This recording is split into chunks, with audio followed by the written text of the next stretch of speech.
Muy buenos días, participantes. El día de hoy vamos a ver el módulo sobre abordaje integral del adulto mayor, en el que analizaremos qué patologías afectan de forma más frecuente la salud mental de este paciente y además qué acciones, qué estrategias pueden implementar a la hora de cuidar a un adulto mayor en casa. Vamos a comenzar. Iniciemos definiendo lo que es un adulto mayor. Sabemos que en nuestro país el adulto mayor se define como aquella persona que ha cumplido los 65 años de edad. Aquí les traigo la definición de Arriola e INSAF y también fundamentada de la Organización Mundial de la Salud, donde nos habla que el adulto mayor es donde se evidencia el proceso de envejecimiento. ¿Y qué es este envejecimiento? Bueno, es un proceso de deterioro generalizado de la persona, donde por diferentes circunstancias los tejidos se van degenerando. ¿Qué implica degenerarse? Bueno, hay una limitación de la renovación celular y una ralentización, es decir, un enlentecimiento de la mayor parte de los procesos del individuo. ¿Okay? Sin embargo, este proceso de envejecimiento no solamente se centra en lo biológico, sino también depende de otros factores, tales como el ambiente, el contexto social donde la persona está inmersa, la familia y especialmente el grado de estimulación que reciba de todos estos ámbitos. Si nos vamos un poco a analizar cómo ha sido la trayectoria de los adultos mayores que están en nuestro hogar, en nuestra familia, e inclusive en los que algunos pueden cuidar, podemos observar que la mayoría, la mayor parte, se niega o se resiste a quedar sin estimulación. Por eso es que el adulto mayor siempre quiere y también necesita hacer alguna actividad, ¿ok? Encargarse del hogar, encargarse de los nietos, seguir trabajando, leer, hacer ejercicio, bailar, entre otras actividades, porque gracias a esta estimulación, el proceso de envejecimiento no ocurre de forma acelerada como en otros casos podemos observar. A consecuencia de esta estimulación y de otros factores, el envejecimiento puede tener varias caras, ¿sí? Fíjense aquí en esta lámina cómo les traigo dos fotografías de dos adultos mayores, donde ¿qué podemos observar? Bueno, en el primero quizás denota unos rasgos faciales y un lenguaje no verbal que se puede traducir en tristeza, en preocupación, en nostalgia, en aburrimiento quizás, mientras que en la segunda fotografía observamos una adulta mayor con otro semblante, ¿cierto? Donde hay unos signos y características de risa, de alegría, y que automáticamente uno asocia como a mayor actividad, ¿sí? Entre estas dos caras son múltiples las caras que puede tener el envejecimiento y ya vamos a analizar por qué. ¿Por qué llegar hacia esta etapa de la vida, que es un proceso natural, que es un proceso donde todos vamos a llegar, ¿verdad? Puede ser tan distinto y se puede vivir de tantas maneras. Ya vamos a ver por qué. Hablando de las caras del envejecimiento, fíjense que entonces vamos a introducir un nuevo término que me gustaría que todos en su lenguaje, en su día a día, en sus conversaciones, en este maravilloso diplomado y en su práctica diaria puedan introducir, que es el concepto de envejecimiento saludable. Es decir, el proceso de envejecimiento, este deterioro biológico, lo vamos a vivir todos porque es un proceso natural de la vida, es una de las etapas de la vida. Ahora, ¿cómo se decide vivir? Allí es la mayor decisión que debemos tomar y vamos a introducir entonces el envejecimiento saludable como aquel proceso natural de la vida donde la persona conserva elementos que favorecen y protegen no solamente su salud física, sino también su salud mental, ¿ok? Entonces, ¿cuáles son estos factores que podemos observar que influyen en este proceso? Bueno, primero, la ampliación de la esperanza de vida. ¿Cómo está la esperanza de vida en este paciente en particular, que es nuestro objeto de estudio? Bueno, ¿cuál es esa percepción? Tiene oportunidades, ve la vejez como una oportunidad de aprender nuevas actividades, que pueden ser retomar algunos estudios, iniciar una nueva profesión, dedicarse a un hobby, algo que siempre quiso hacer. Vemos personas que deciden pintar a esta edad, hacer un libro, leer, que que más bien se dedica a la vida familiar, cosa que no había tenido anteriormente, y por eso decimos, bueno, ¿por qué los abuelos son tan diferentes con los nietos en la crianza como lo fueron como padres? Bueno, porque es un momento de retomar cosas y de redescubrirse. Esto es muy importante. Por supuesto, el estado de salud general también determina lo que va a ser el proceso de envejecimiento. Esto no solamente depende de la genética y de los predisponentes que tengamos en nuestra salud, sino también del entorno físico y social en el que nosotros estemos inmersos, y también nuestras características como el sexo, la etnia, el nivel socioeconómico y finalmente nuestra personalidad. ¿Por qué? Porque esto nos ha permitido durante toda nuestra vida tomar decisiones, buenas o malas, sobre nuestra salud, incorporar hábitos saludables, revisar periódicamente nuestra salud o no. Y de esto va a depender el envejecimiento también, ¿ok? Bueno, en consecuencia también tenemos el tercer factor, que es mantener hábitos saludables a lo largo de la vida. Bueno, pues los hábitos que tengamos nos van a pasar facturas en este periodo de tiempo, ¿ok? Fíjense que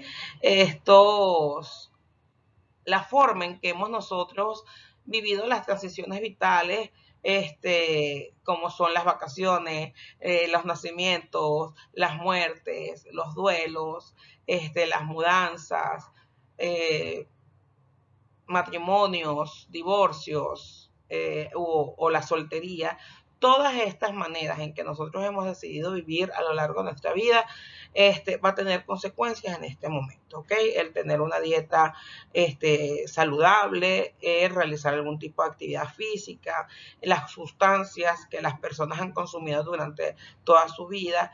Esto va, por supuesto, a mejorar o a ir en detrimento de la capacidad física y mental de una persona, ¿ok? Y, por supuesto, los entornos propios, los que estamos más cercanos y también, es decir, el espacio de tu vivienda, la familia con la que convives, si estás solo, si estás en un hospedaje para adultos mayores, y también la comunidad, el país donde te encuentres van a facilitar o no las actividades que una persona adulta mayor debe realizar en términos de acceso al trabajo, acceso al transporte, acceso a la salud, etcétera. Estos factores son bien importantes porque van a permitirnos comprender qué adulto mayor tenemos al cuidado en esta atención domiciliaria. ¿Sí? Si un adulto mayor está muy deteriorado, en qué áreas está muy deteriorado. Recordemos que no solamente hablamos desde el punto de vista físico. Bien, fíjense, existe variabilidad de trastornos mentales y del comportamiento en los seres humanos. El día de hoy les traigo los que pueden ser más frecuentes en la vejez, pero hay muchos, ¿ok? Bueno, vamos a hablar de tres en particular. El primero es el trastorno mental orgánico o trastornos mentales de origen fisiológico, donde hay una afectación cerebral importante y que genera estos trastornos, entre los cuales se encuentra la demencia, el trastorno amnésico y el delirio orgánico. Hay otros más, estos son los más frecuentes, ¿de acuerdo? También tenemos los trastornos del estado de ánimo. Aquí hablamos de dos grandes categorías: la manía, caracterizado por esta euforia, esta vitalidad exacerbada, y los episodios depresivos, desde el más leve hasta el profundo, y también hay otros tipos de trastornos del estado de ánimo.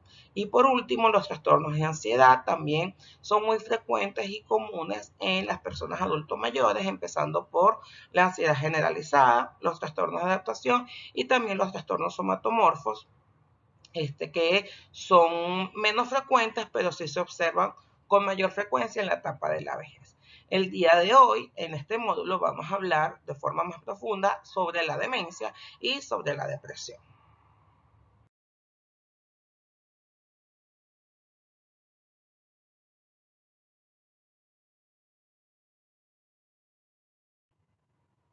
El CIE-10 considera los trastornos mentales orgánicos como un amplio, variado y complejo conjunto de desórdenes psicológicos y conductuales que se originan en una pérdida o anomalía de la estructura y función del tejido cerebral. Esta disfunción puede ser calificada como primaria o secundaria. Primaria es en el caso de las enfermedades o lesiones que afectan de forma directa al cerebro, y secundaria son otras enfermedades o alteraciones orgánicas que de forma secundaria o como consecuencia puede traer trastornos cerebrales y por tanto generar un trastorno mental orgánico. Entre ellos está, por ejemplo, el consumo de sustancias. Tenemos también enfermedades como el Parkinson, como el VIH cuando está ya en fase terminal, el SIDA puede tener afectaciones cerebrales que generan de forma secundaria los siguientes trastornos que vamos a mencionar. En general, los trastornos mentales orgánicos tienen la siguiente sintomatología. La podemos analizar desde 4 áreas, ¿ok? Número 1, alteraciones en el estado de conciencia, donde la persona es incapaz de fijar la atención, se encuentra desorientada en tiempo, espacio y persona.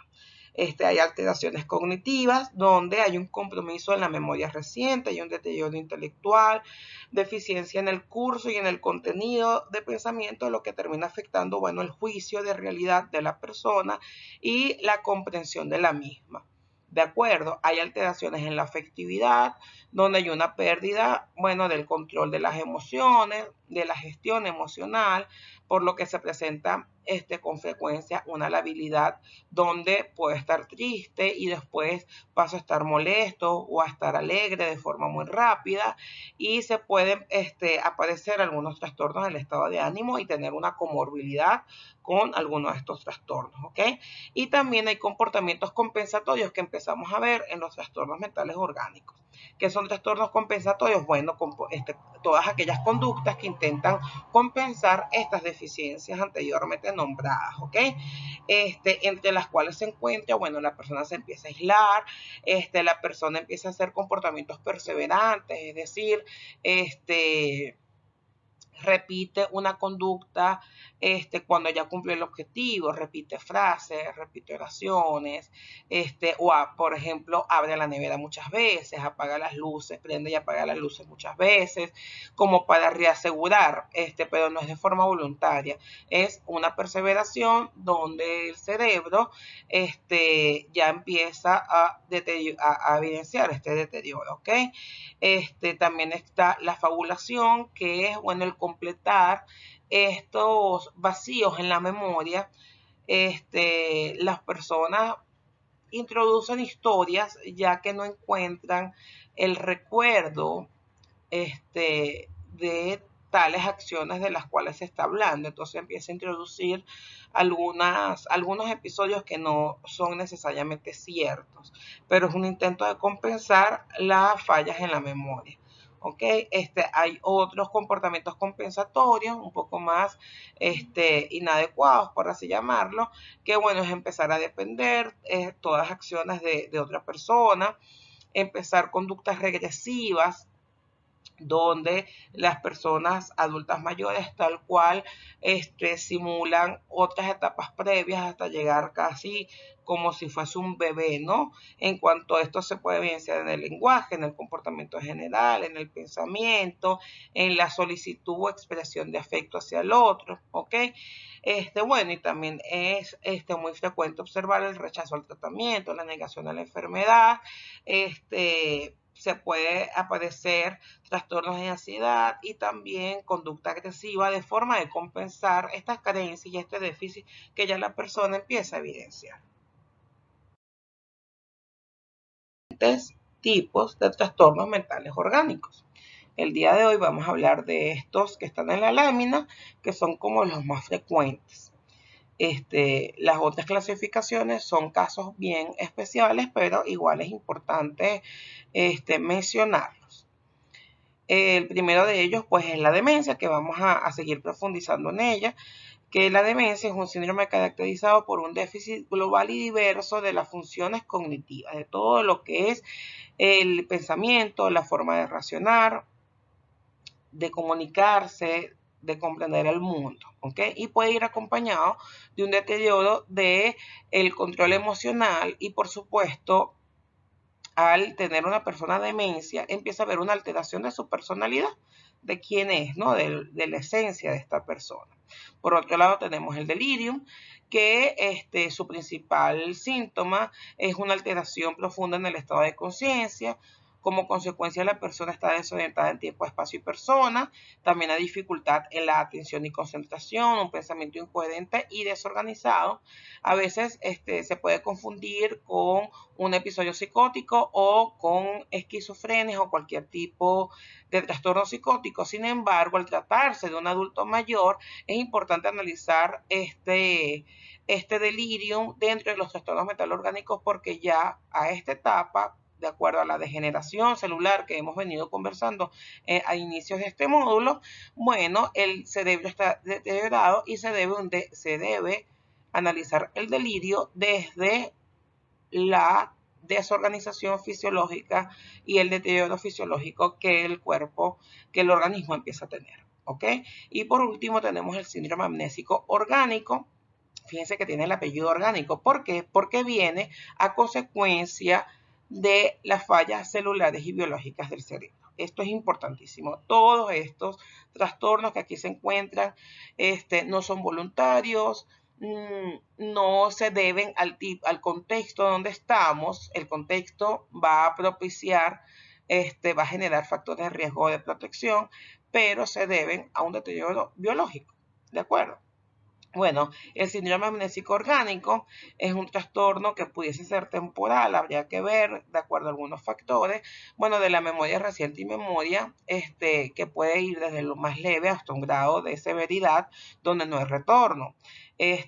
No hay alteración del estado de conciencia por lo general, ni hay deterioro intelectual, como en los otros dos trastornos. Existen otros trastornos que a continuación se los voy a nombrar, como la alucinosis orgánica, el trastorno delirante orgánico o esquizofreniforme y el trastorno afectivo orgánico. Todos estos, fíjense que es importante que tienen el apellido orgánico por las razones que ya expliqué.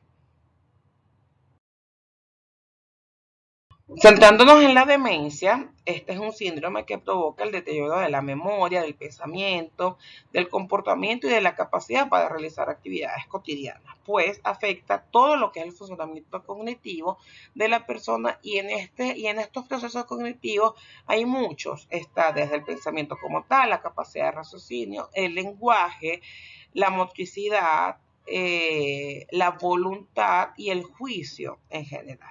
¿Ok?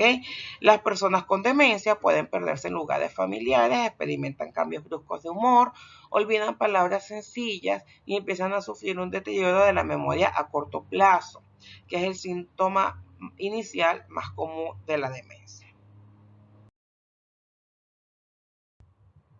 Datos importantes que quería traer en el módulo del día de hoy fue estos datos que arrojó la Organización Panamericana de la Salud, donde nos plantea que en la región de las Américas más de 10 millones de personas viven con demencia actualmente y que la demencia se clasificó en el 2019 como la tercera causa de muerte, imagínense, donde en el año 2000 había una cifra de 113.000 muertes en ese año por demencia, y en el año 2019, menos de 10 años después, se triplicó a 390.000 muertes. Y otro dato que me impactó fue que las mujeres se ven afectadas de forma desproporcionada, ya que en la región de las Américas el 66% de las muertes por Alzheimer y otras formas de demencia son mujeres. Datos importantes que analizar, que reflexionar, no solamente para el cuidado de nuestros pacientes, sino para el restablecimiento, recuperación o fortalecimiento de nuestros hábitos de salud, no solamente física, sino mental, de todos nosotros. Fíjense, la demencia afecta a cada persona de manera diferente. Sin embargo, hay algunos signos y síntomas que podemos ir analizando porque son los que más comúnmente se observan. Vamos a dividir la demencia en cuanto a los síntomas y la gravedad de los mismos en tres etapas. Hay una etapa temprana que a menudo pasa desapercibida, ya que su inicio es bien progresivo y el paciente, la persona que se va afectada, bueno, tiende a negar, a compensar con estos comportamientos que hablamos anteriormente, y los familiares y entorno social lo lo aluden como consecuencia, bueno, de la vejez, del proceso de envejecimiento, y no como un trastorno mental y del comportamiento que se está gestando, ¿ok? Bueno, podemos evidenciar tendencia al olvido, pérdida de la noción del tiempo y de su ubicación espacial, incluso en lugares conocidos, que la persona dice, ya va, ¿dónde es que estoy? ¿O a dónde es que vamos? ¿Ok? Es una etapa que más o menos es breve, porque de forma consecutiva viene una etapa intermedia donde estos síntomas empiezan a agudizarse, ¿ok? Y evoluciona lo que ya hemos hablado. En esta fase, bueno, se empiezan a olvidar acontecimientos recientes, así como los nombres de las personas, se encuentran desubicadas en su propio hogar, esto es un síntoma bien importante, que no saben dónde están las cosas, o también no saben para qué son las cosas o los utensilios, para qué sirven o qué es lo que se tenía que hacer. Hay una dificultad para comunicarse, ya que a veces no se encuentran las palabras que se quieren decir o no los nombres, que es cuando empieza un poco la agnosia, los nombres de las cosas, no identifico los objetos, ¿no? Y no tienen para mí un significado, van perdiendo el significado. Empieza a necesitar ayuda para el aseo, para el cuidado personal, y bueno, pueden haber presencias de cambios de comportamiento como esto del aislamiento o la irritabilidad constante, la agresión, etcétera. Y una etapa tardía, ya cuando los síntomas vienen y evolucionan bastante, la persona con frecuencia está bastante desorientada en tiempo, espacio y persona.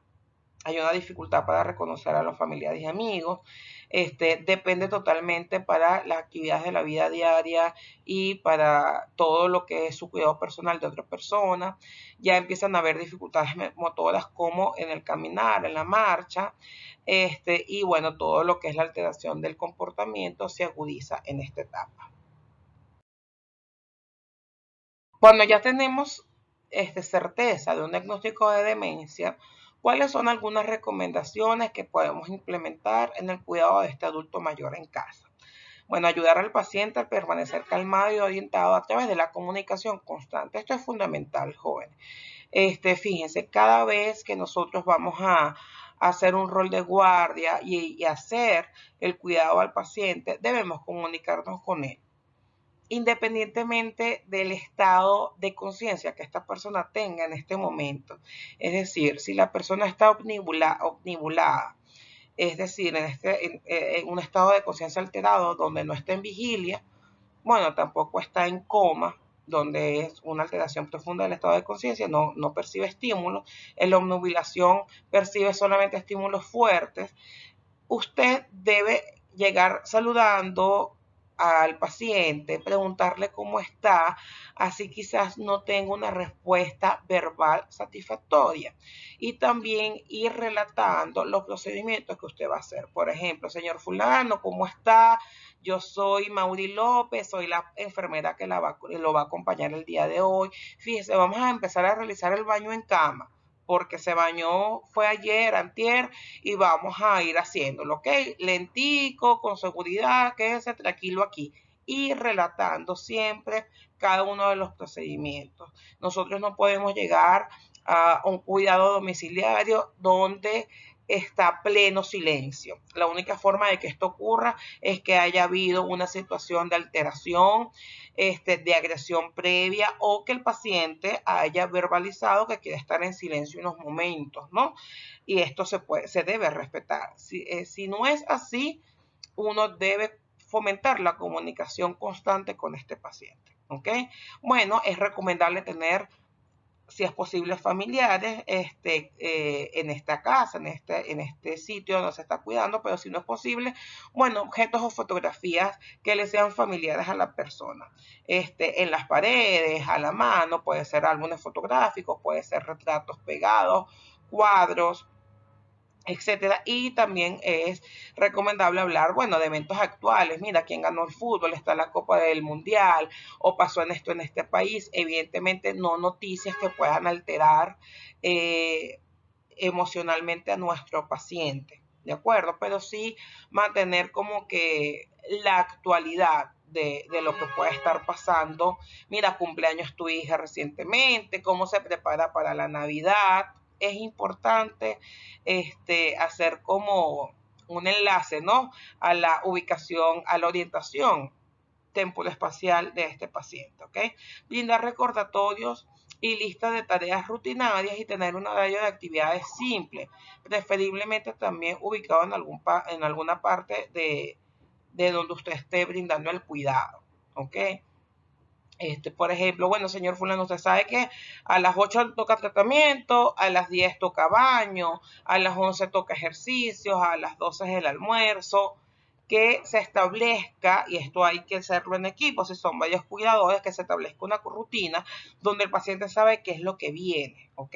El paciente o los familiares. Recordemos que siempre en la atención domiciliaria trabajamos en equipo.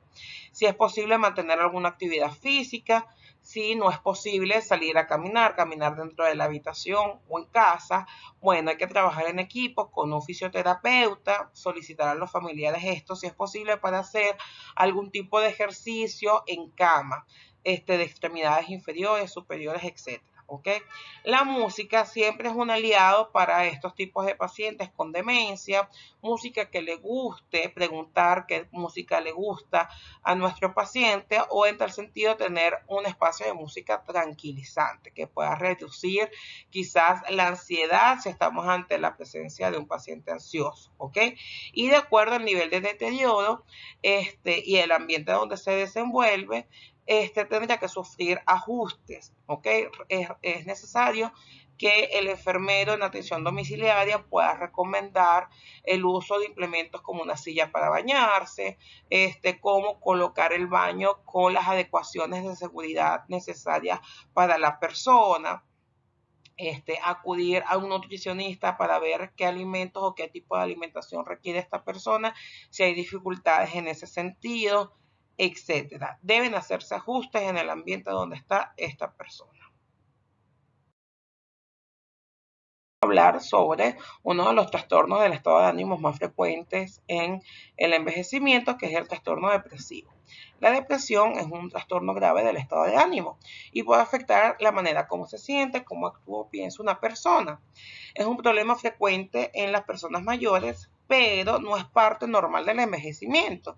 De hecho, hay estudios que demuestran que muchas de las personas mayores se sienten satisfechas con su vida, a pesar de tener enfermedades o problemas físicos, producto de este deterioro biológico normal del cual hemos hablado. Sin embargo, si ha tenido depresión más joven o anteriormente, es muy probable que pueda tener depresión como adulto mayor. Entonces hay que estar muy pendiente de los signos y los síntomas que podemos ir observando en nuestro paciente.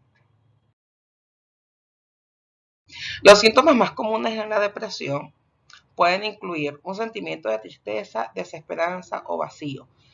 La persona ya no haya, que haya un norte en su vida, que hay una motivación para continuar viviendo, se siente vacía y eso le produce profunda tristeza, que puede ir acompañada o no de llanto y una nostalgia generalizada. Pero a veces la depresión se ve desde la irritabilidad y frustración. Personas que siempre están muy molestas, que siempre está frustrada, que siempre está agresiva, que está amargada y que su personalidad no es así. Ojo con esto, porque vemos que hay personas que tienen un estilo de comunicación agresivo como parte de su personalidad, como su estilo de comunicarse, ¿de acuerdo? La depresión no se trata de esto, se trata que hay un cambio en esta persona y que de repente empieza a ser irritable con mucha frecuencia, está molesta todo el tiempo, está frustrada. Hay una dificultad en la concentración, en la toma de decisiones, en todo lo que es la solución de problemas, en el pensamiento en general. Hay una afectación de la autoestima, una sensación constante de fracaso. Este síntoma es muy importante en la depresión en el adulto mayor. La falta de interés por actividades que solía disfrutar y que no sea por compromiso o deterioro físico. Si es una persona que gustaba bailar, que le gustaba caminar y ya no lo hace porque no quiere. La respuesta es que no me provoca, no quiero, no porque tenga dificultades físicas.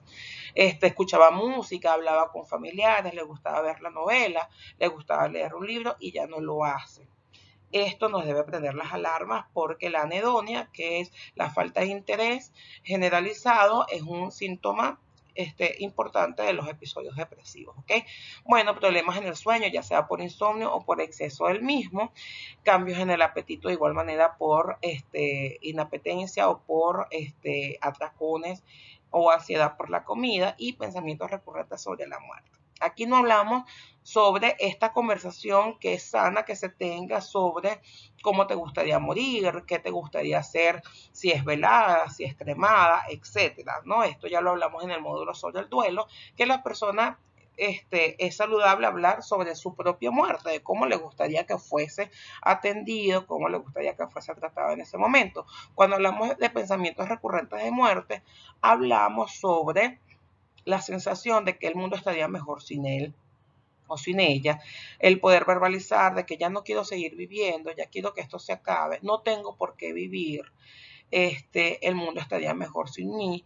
Y ya cuando la persona empieza hasta elaborar un plan de cómo sería la muerte, mira, he pensado en tomarme todas las pastillas de una vez, he pensado en tomarme las pastillas con alcohol. Esto ya es un síntoma importantísimo de la depresión.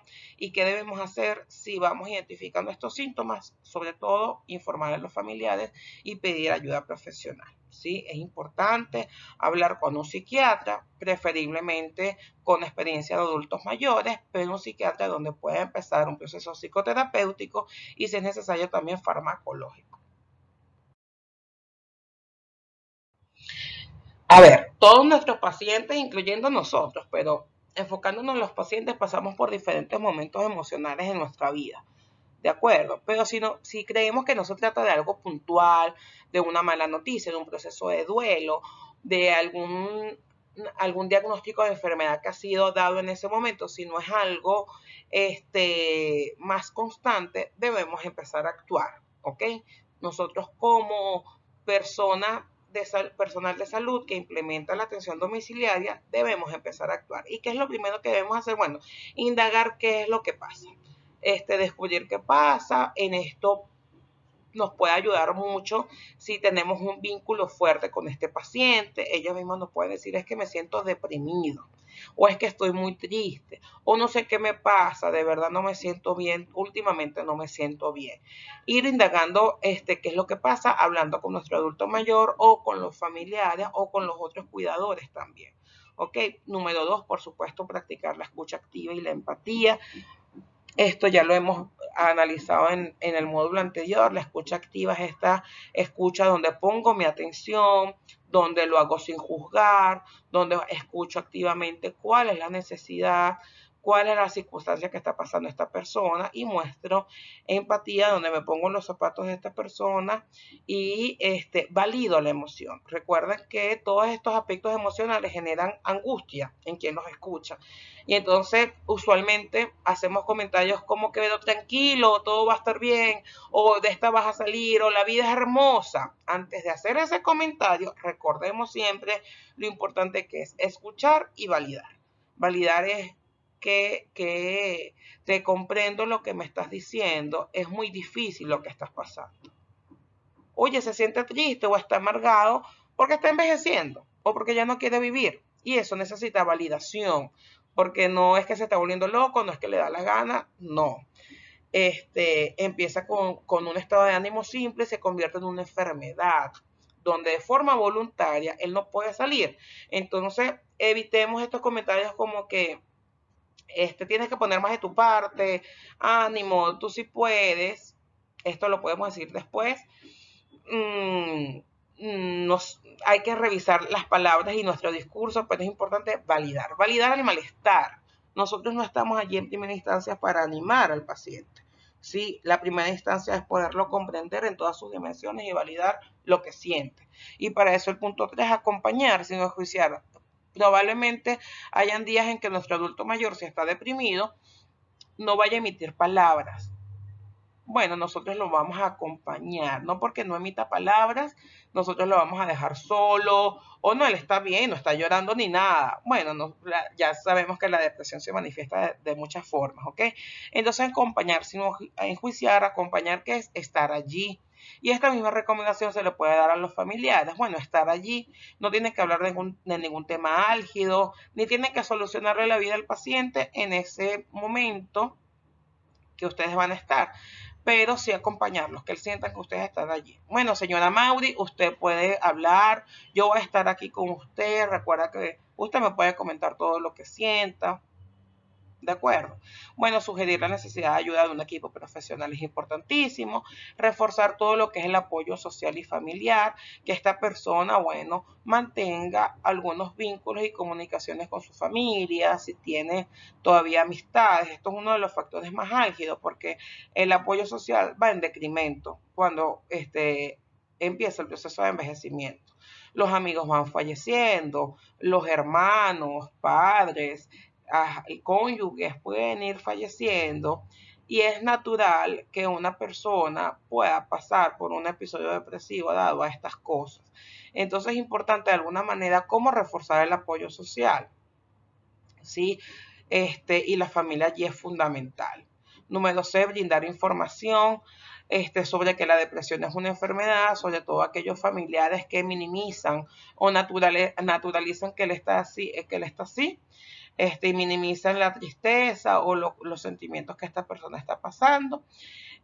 Por supuesto, controlar lo que son las bebidas alcohólicas, las sustancias estupefacientes que alteran el estado de conciencia y cualquier conducta de riesgo.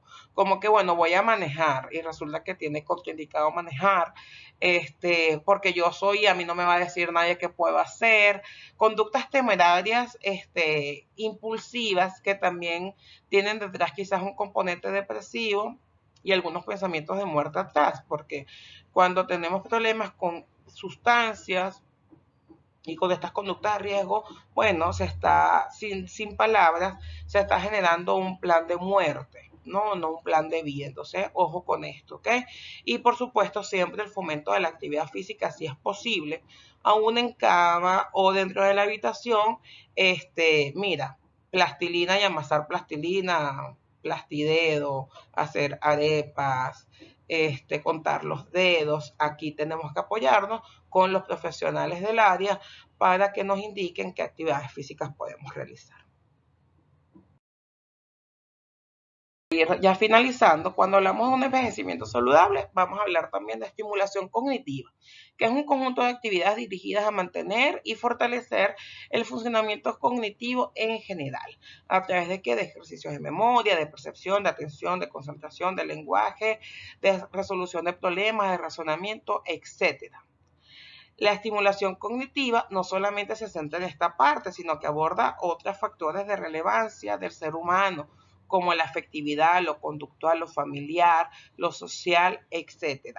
Es como la estrategia de intervención integral para esta etapa de la vida, donde la persona no ha fallecido, donde todavía hay muchos años, donde esta persona debe vivir y cuál va a ser el norte de esta etapa de la vida. Bueno, mantener la cognición y todas las esferas de esta persona estimulada. La estimulación pareciera que cuando una persona llega a ser adulto mayor o llega a la vejez, decidimos que es como un adorno de la casa, que no va a estar estimulado.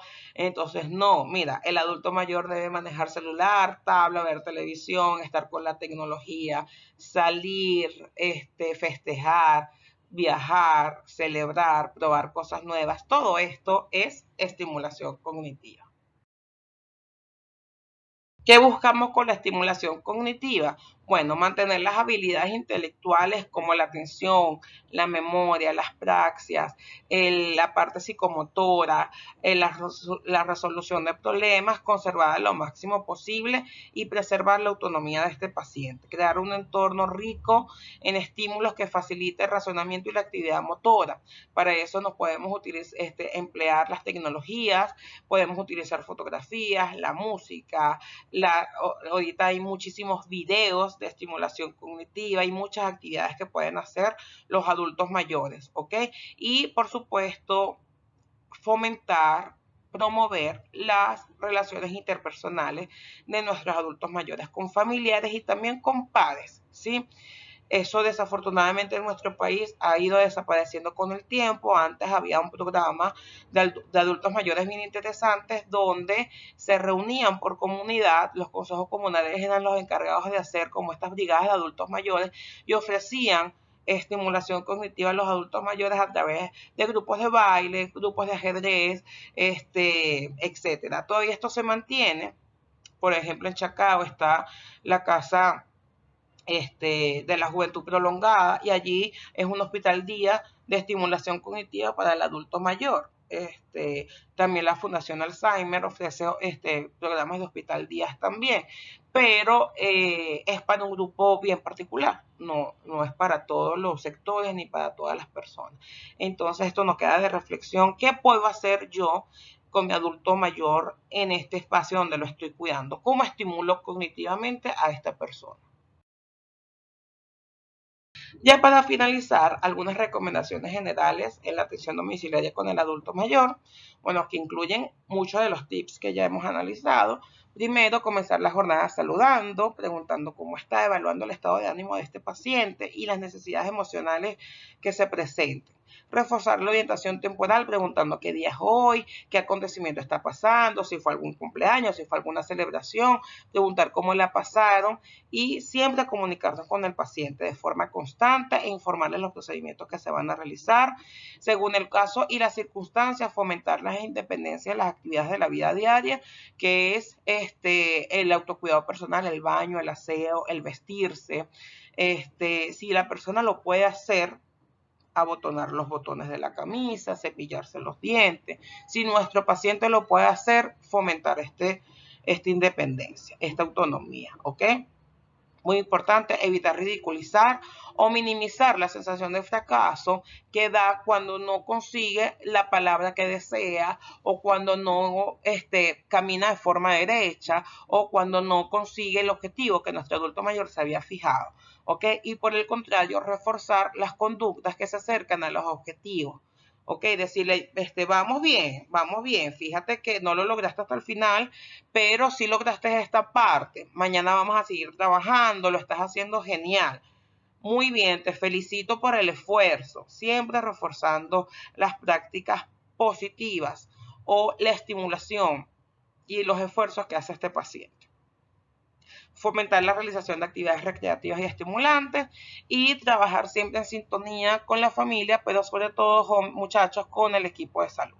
¿Ok? Esto es muy importante, siempre estar de la mano con el médico de cabecera de nuestro paciente, quien indicó la atención domiciliaria, y con las otras especialidades como nutrición, psiquiatría, fisioterapia, etcétera.